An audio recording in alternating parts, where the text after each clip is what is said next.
Shadows on Route 66. The road stretched out before us, an endless ribbon of asphalt cutting through the heartland of America. Special Agent Mitchell, Special Agent Reynolds, and I, Special Agent Parker, were assigned to investigate the reports of a vampire terrorizing the small town of Joliet, Illinois, nestled along the legendary Route 66. Little did we know that this journey would lead us into the depths of darkness, testing our courage and sanity at every turn. As we neared Joliet, the sun dipped below the horizon, casting an eerie glow on the desolate landscape. The quaint town was shrouded in silence, its streets devoid of life. The locals had retreated indoors, leaving us alone to face the unknown. The moment we set foot in Joliet, an inexplicable chill ran down my spine and the hairs on the back of my neck stood on end. We started our investigation at the historic Route 66 motel, rumored to be the lair of the vampire. The motel's dilapidated facade reflected the decay that had befallen the town. Inside, the atmosphere was heavy with a palpable sense of foreboding. The motel's owner, a haggard old man, warned us not to venture out after dark. Ignoring his ominous advice, we set up surveillance cameras and positioned ourselves strategically throughout the motel. We were determined to catch this vampire, to put an end to the reign of terror that had consumed Joliet. Night fell, and with it came an indescribable darkness. The wind whispered through the trees, carrying with it a haunting melody. Shadows danced on the walls, their movements unnatural and disconcerting. The air grew thick with an otherworldly presence, as if unseen eyes watched our every move. Suddenly, a blood-curdling scream pierced the silence.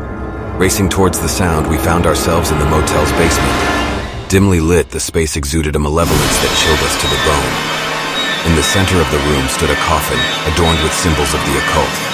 The lid was open, revealing nothing but darkness within. Before we could process what lay before us, the doors slammed shut, trapping us inside. Panic seized our hearts as we realized the true nature of the trap we had walked into. The vampire had led us here, luring us into its lair, ready to feast on our lives and souls. Whispers filled the air, accompanied by the sound of shuffling footsteps. The darkness seemed to morph, taking on a physical form that encroached upon us. Each step we took was met with resistance, as if an invisible force was determined to keep us confined within the confines of this wretched place. Desperation consumed us as we fought against the unseen adversary. Guns drawn, we fired blindly into the abyss, hoping to strike a blow against the insidious creature that lurked in the shadows. But our bullets were futile, disappearing into the darkness without making a sound. One by one, we succumbed to the vampire's wrath. Special Agent Mitchell fell first, his life extinguished by an unseen force. Next was Special Agent Reynolds, his pleas for mercy drowned out by the echoes of our own despair. I was left, the last remaining agent, my heart pounding in my chest as I faced the faceless evil that had befallen us. In a final act of defiance, I confronted the vampire head-on, wielding a cross and a vial of holy water.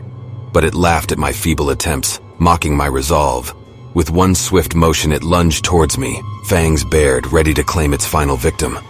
As the vampire's teeth sank into my flesh, the pain was beyond anything I had ever experienced. But in that moment of darkness, a surge of strength coursed through my veins. With every ounce of willpower I possessed, I drove the cross into the creature's heart, releasing a primal scream that echoed through the empty halls. The vampire crumpled to the ground, lifeless and defeated, but the cost of victory was high as I stood alone amidst the lifeless bodies of my fellow agents. The room was consumed by an eerie stillness, broken only by the sound of my ragged breath. I stumbled out of the motel, shaken to my core. The once quiet town of Joliet now bore witness to the horror that had unfolded within its borders. The scars of that night would forever haunt me, a reminder of the darkness that lurks beneath the surface of our world. As I walked away from Joliet, I couldn't help but glance over my shoulder, half expecting to see the vampire rise from the ashes. The road ahead seemed never-ending, the journey fraught with uncertainty. But I knew deep down that the shadows on Route 66 held secrets that would forever remain hidden, a testament to the darkness that lies dormant within us all. As the dust settled and the echoes of the vampire's defeat faded, I found myself standing alone in the basement of the Route 66 motel. The weight of the events that had transpired pressed heavily upon me, a burden I wasn't sure I could bear. The lifeless bodies of my fellow agents lay scattered around me,